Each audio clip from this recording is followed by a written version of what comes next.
Careful. We're watching. Oh, welcome to That's Good Sports. I'm Brandon. No ref is safe as players are now seeking postseason vengeance for the ref's general ineptitude. Perna.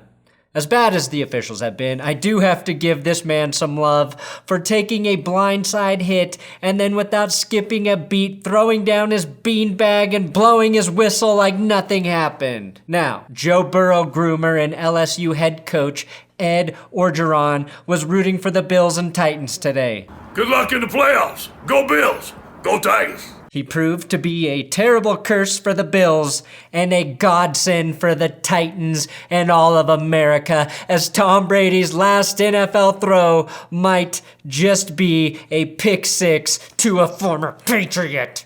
Oh God, it is a good start to 2020. I don't know a lot about college football, but how is Ed Orgeron not actually Jimbo Fisher? He fishes like a Jimbo, he looks like a Jimbo, and he sounds like a Jimbo.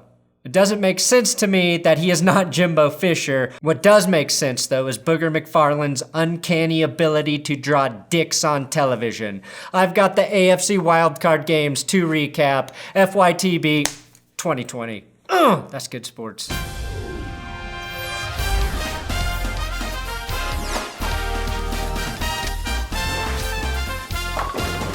Please subscribe to this YouTube channel. Today's episode is sponsored by ExpressVPN, which I am very excited about because your information security should be a top priority. What is a VPN? It's a virtual private network that protects your personal information from being seen by virtual pirates. When you're connected to an unencrypted internet, your personal digital information is exposed to hackers. ExpressVPN through encryption essentially provides a digital cloak to protect what you don't want others to see. And personally, I've never felt better about my weird search history for the jokes I write on this show, as I know ExpressVPN is protecting my data. Also, ExpressVPN gives you access to apps or websites that can be blocked based on your location. Think about a sports stream blocked out based on where you live. With ExpressVPN, you can reroute your connection to a different city or country to bypass those restrictions. Find out how you can get 3 months of ExpressVPN free by clicking the link in the description or going to expressvpn.com/thatsgoodsports with my code ThatsGoodSports.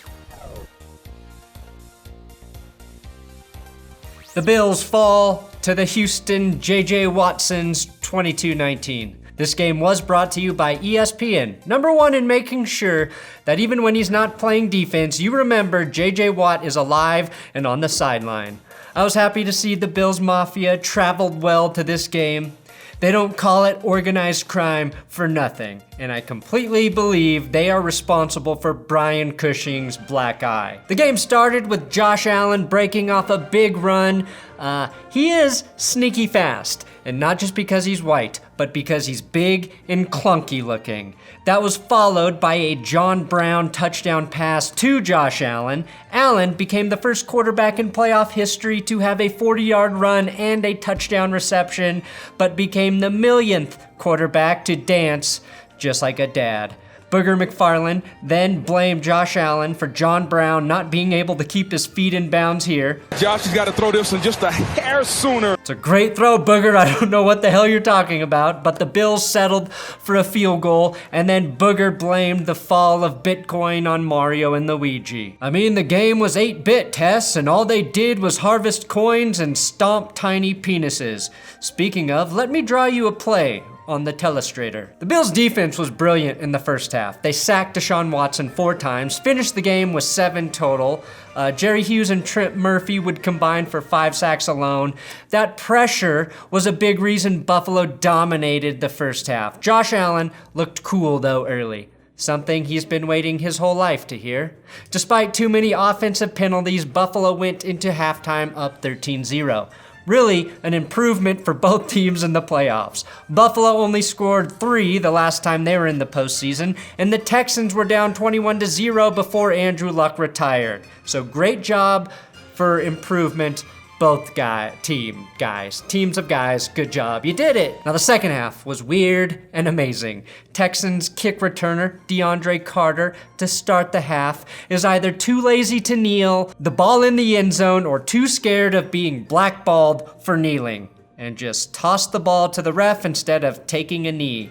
The Bills picked up the live ball, but had the play overturned, saying the kick returner gave himself up, so it's essentially a knee. Now, prior to the game, in an interview with ESPN, DeAndre Hopkins, for no reason whatsoever, talked a bunch of shit about Tre'Davious White, saying White hadn't earned his respect. He hadn't earned your respect. No, he hasn't earned my respect here. So please do not ever ask DeAndre Hopkins if he respects me. And naturally, it would be Tre'Davious White who stripped Hopkins of the ball on his first catch in the third quarter, which led to another Bills field goal to give them a 16-0 lead. Hopkins did finish the game as the leading ball catcher with 6 catches for 90 yards. Now, due to legal obligations, here's J.J. Watt sacking Josh Allen. Things appeared bleak for the Houston Texans before Deshaun Watson carried 3 defenders into the end zone all by himself. A touchdown so impressive no ref on earth was going to reverse it on review, and then he willed his way into the end zone again for the 2-point conversion. Josh Allen answered by inexplicably fumbling after the football was met with vicious force from Whitney Merciless's pinky finger.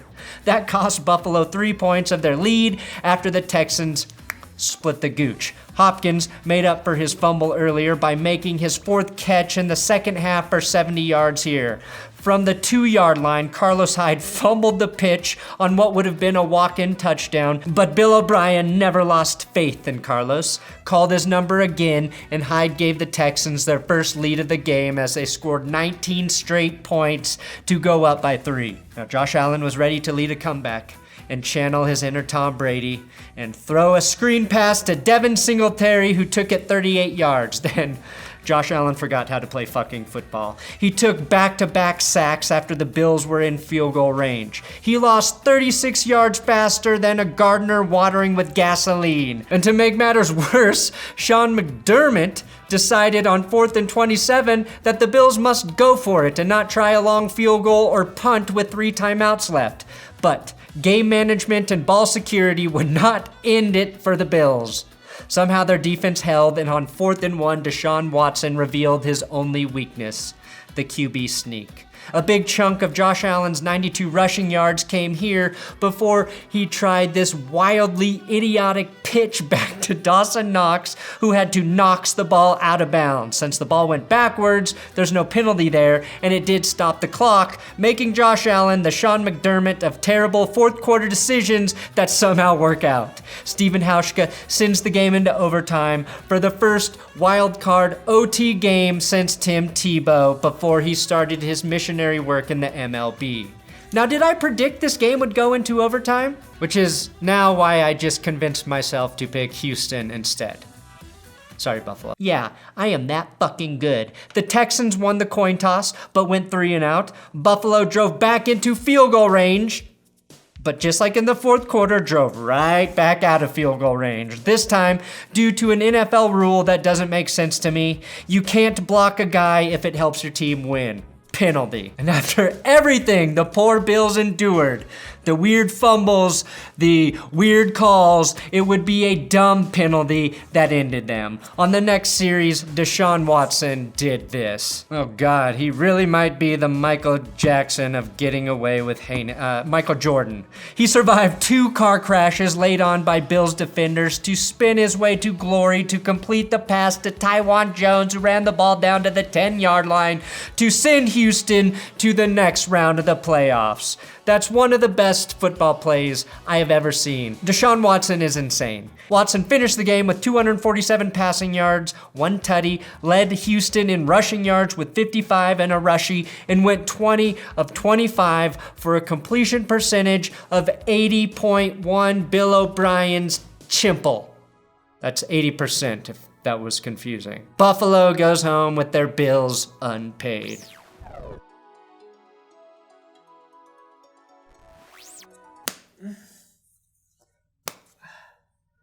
Am I awake? Is it real?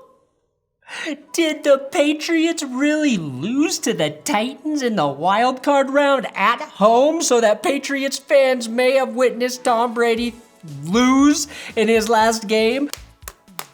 Ugh, that hurts, so I gotta be alive, and that has to be real. Derrick Henry, on his birthday during Storm Henry in New England eviscerated the Patriots. That is art. True art. The Titans beat the New England, we're still here, but we are fucking done Patriots. And the Patriots were bounced in the first round.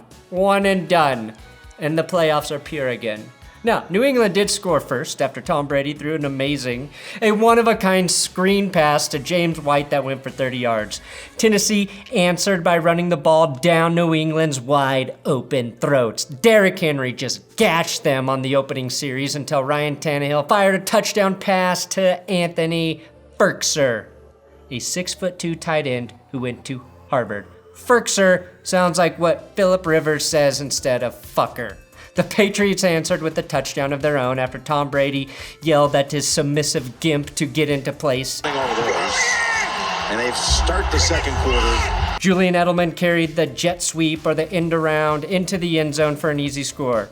Right before half, though, the Titans' defense tightened up tighter than the tiny hairs on Mike Vrabel's face where his mustache used to be.